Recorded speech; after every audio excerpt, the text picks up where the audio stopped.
بسم الله رب اشرح لي صدري ويسر لي أمري واحلل عقدة من لساني يفقهوا قولي. Is this okay? اللهم لا علم لنا إلا ما علمتنا إنك أنت العليم الحكيم. I know you're all here for Umar Sulaiman. I'm here for Umar Sulaiman too. But 15 minutes inshallah and we'll be done together. As was mentioned, I actually have been looking for the answer to this question for the past couple months.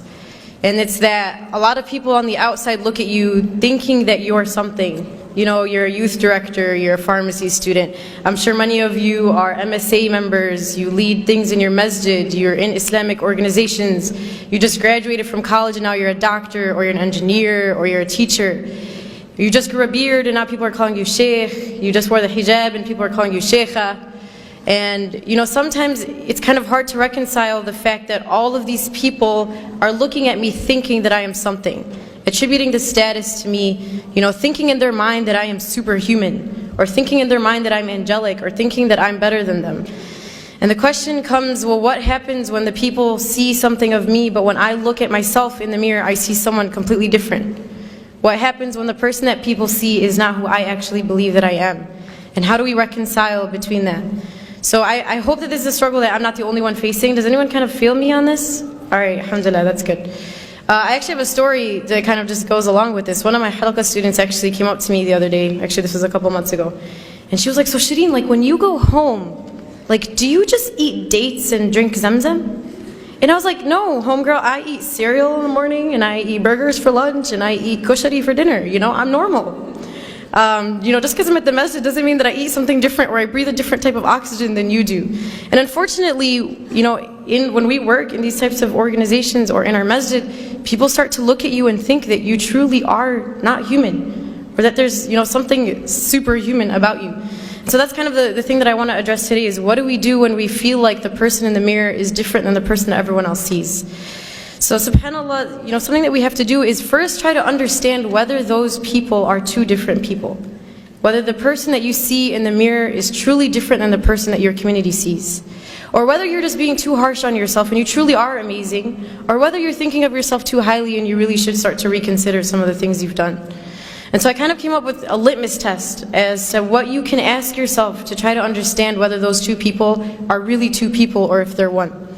And the first question that you can ask yourself is, and I want you guys to think about this, if I were to go up to someone in your community whom you work with, or if I were to go up to someone, you know, on your shura in the MSA, or someone in your masjid that you work with, or someone that you've mentored in a halaqah, or someone that you work with at work, you know, your co-resident, or whatever it may be, and I were to ask them, you know, tell me about Shireen.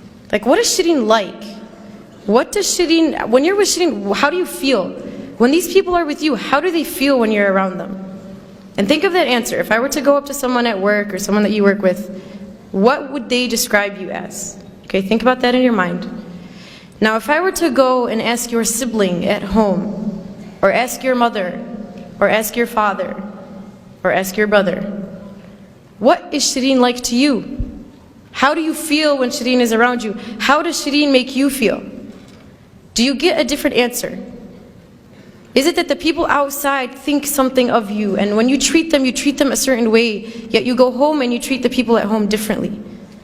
And if you find that those two answers are different, then know that there's a problem. And again, I wrote this because I need the answer, and I'm saying this to myself before anyone. My mother's in the audience and she can attest to this.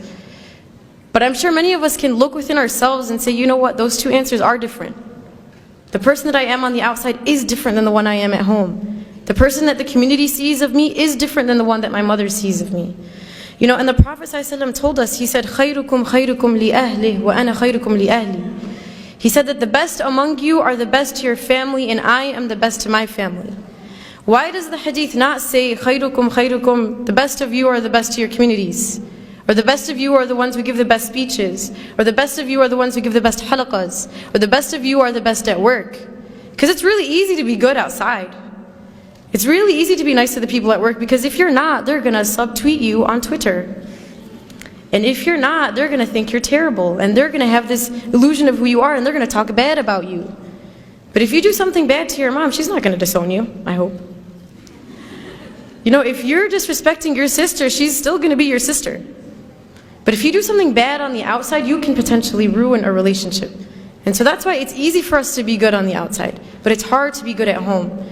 And that's why the hadith goes that the best of you are the best to your family, because your true character comes out at home.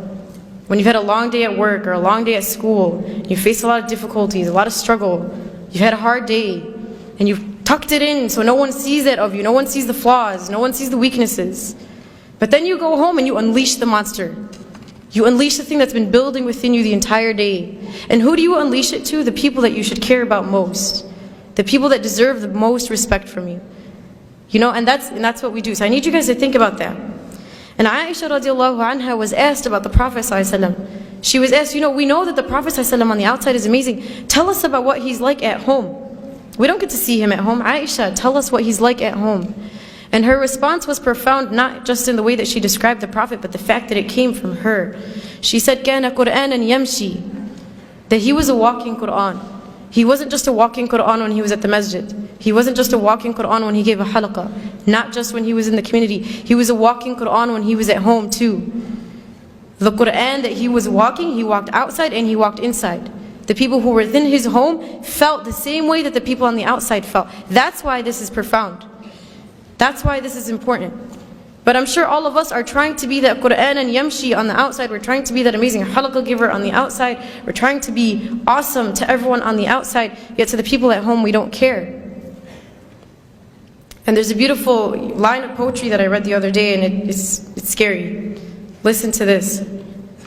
What good am I if I do not fill the plates of the ones who fed me, but fill the plates of strangers? What good am I if I do not fill the plates of the ones who fed me, yet fill the plates of strangers? What good are you if the one who raised you doesn't see anything from what she's raised you with? What good are you as the one who fed you doesn't see any of the fruits of what she's taught you? The one who spent her blood, sweat, and tears on you for 20, 30 years. And the one who is the reason as to why you are who you are today. The one who helped you get there. Yet as soon as we get our degree, as soon as we can speak, as soon as we're something to the community, we forget about everyone who taught us. We forget about the people who made us who we are. So that's the first question you want to ask yourself. What does your public self look like? Versus what does your family see of you? What do the people in the community see? Versus what does your mother see? And what do your siblings see? And the second question that I want you guys to think of, and again, I'm talking to myself before anyone here, is compare what your salah looks like in the masjid, when there's a bunch of people in the congregation, versus your salah at home when the only person that can see you is Allah. When you're at the masjid, do you tend to read the longer surahs? Do you tend to pray the sunnah and then stay and do the adhkar after? And when you're at home, do you do the same? Or when you're at home, is it Qul Huwallahu Ahad and then you're done, and then you don't even pray sunnah, and you don't even do adhkar, and then you move on to the next thing, right? And I'm sure if we were to think within ourselves, the answer to those two questions, at least for myself, is probably different. That when I'm outside, I'm acting a certain way, yet when I'm inside, I'm not the same. My worship in the eyes of people is not the same as my worship when it's only Allah who's watching me. And the question is, why does it matter who's watching when Allah was watching in both? Why does it matter who else is around you when Allah was always around you? And there's a very scary hadith Qudsi that Allah subhanahu wa ta'ala talks about. And He says, عَبْدِي لِمَ جَعَلْتَنِي أَهْوَنَ النَّاظِرِينَ إِلَيْكَ. He says, my slave, why did you make me the least of your worries? Why did you not care about the fact that I was watching you? He says, أَسْتَحْيَيْتَ مِنْ خَلْقِي وَلَمْ تَسْتَحْيِ مِنِّي. He says, you were embarrassed in front of my creation, but you were not embarrassed in front of me, the Creator. You were scared that people at the masjid would think you were bad, so you prayed your sunnah and you sullied longer. Yet when you went at home and I was the only one who watched you, you didn't care. You weren't embarrassed that you read Surah Al-Ikhlas and that's it. You weren't embarrassed that you didn't pray your sunnah. You weren't embarrassed that you didn't do your ithqad. Why don't you remember that I was watching you, and I was always watching you, and I am always watching you? And subhanAllah, I don't know if you guys were at the session right before this. Sheikh Tariq Mustah mentioned a beautiful story, and I'm going to share it. So if you heard it, I'm sorry that I'm repeating, but he talked about how when he was 16, you know, he became like a Quran assistant in his masjid, and he was teaching alongside of like this awesome sheikh, right? He was talking about how he was 16, teaching Quran, and he felt like a G. He was like, man, I'm like awesome. You know, I'm 16 and I'm teaching Quran to other people. And so one day, I guess he went to the masjid early, like before Fajr or something, and he went, and he found that his sheikh's car was parked outside the masjid, but all the lights were closed. So he's like, okay, that's kind of weird. And he mentioned that, you know, he had to go make wudu. So he walks into the bathroom only to find that his scholar, his teacher, one who was taught by many righteous, amazing scholars before him, was on his knees cleaning the toilet of the masjid.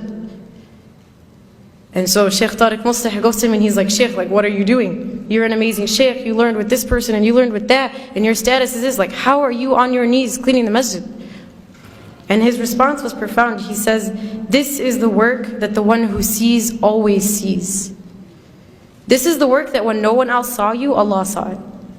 Because what we do is we love to be the one with the microphone, we love to be the one who everyone can attribute things to, we love to be the one with the title. You know, I love to be quoted, I love for people to know who I am. Yet Allah subhanahu wa ta'ala sees the things that no one else sees. The things that you thought no one saw. When you did the dishes and your mom didn't tell you thank you, Allah saw that. You know, when you picked something off the floor and no one saw it, Allah saw that. The reason why we do things in the community is because we love that recognition. We love for people to pat us on the back and say good job. We love the volunteer appreciation dinner. We love that. But realize you're not always going to get it. And sometimes it's better for you that only Allah subhanahu wa ta'ala saw it. And it could be that that deed that you did in secret that no one saw besides Allah is the reason why you enter Jannah. And everything that you've done in the public, everything that people saw, everything that was out in the open, was stuff that you did for the wrong reasons, and you never know, that may not even count for you. So this is kind of our thought process in understanding whether or not we have this problem. Now once you find out you have the problem, what do I do? What's the solution? So a couple things I was thinking about is if you feel like people are holding you up to this standard, you know, you are this and this and this, and you have this title and this title and this title, and you're amazing. Challenge yourself to live up to that standard that people are holding you to. You know, if you go home and you say, man, people think I'm great, but I'm actually not, try to actually be great. And it's not for the people. It's not for people to say, you know, Shireen Salama was great. But it's for me to improve myself so Allah can say Shireen Salama was great. For me to take the standard that you put me at and to try to actually achieve it. Not for you, but for Allah. And the second thing is that for every public deed that you do in the eyes of people, that you double that in your private life, in your private ibadah. That man, if you prayed in the masjid, try to pray at home when no one else can see you besides Allah. Try to wake up when everyone's asleep, in the dark, just you and Allah. Create that relationship. And the third, and this is a dua that was taught to us by Abu Bakr radiallahu anhu. He used to receive praise, and there was this beautiful dua that he used to say. And it goes, Allahumma ghfir li ma la ya'lamun, waj'alni khayran mimma yadhunnun. Which translates to, Oh Allah, forgive me for what they do not know about me, and make me better than what they think that I am. Because it's funny, we like to cover up the fact that all of us have a hidden past. All of us have some secret, all of us have some sin, all of us have something that we've done that no one else knows. But remember that when you're being praised, that you once were in that state. Not to put yourself down, but for you to remember that Allah subhanahu wa ta'ala is the one who brought you there. And finally, and I'll conclude in reminding us that this is a journey. This by no means is something that we are going to accomplish. It's going to be a constant struggle. But at least when we die, we'll be dying on the path and struggle for the sake of Allah subhanahu wa ta'ala. So I ask Allah subhanahu wa ta'ala to make us among those who can improve upon ourselves and to make the journey to Him easy. Subhanakallahumma wa bihamdik nashhadu an la ilaha illa ant nastaghfiruka wa natubu ilayk. Assalamu alaikum wa rahmatullah.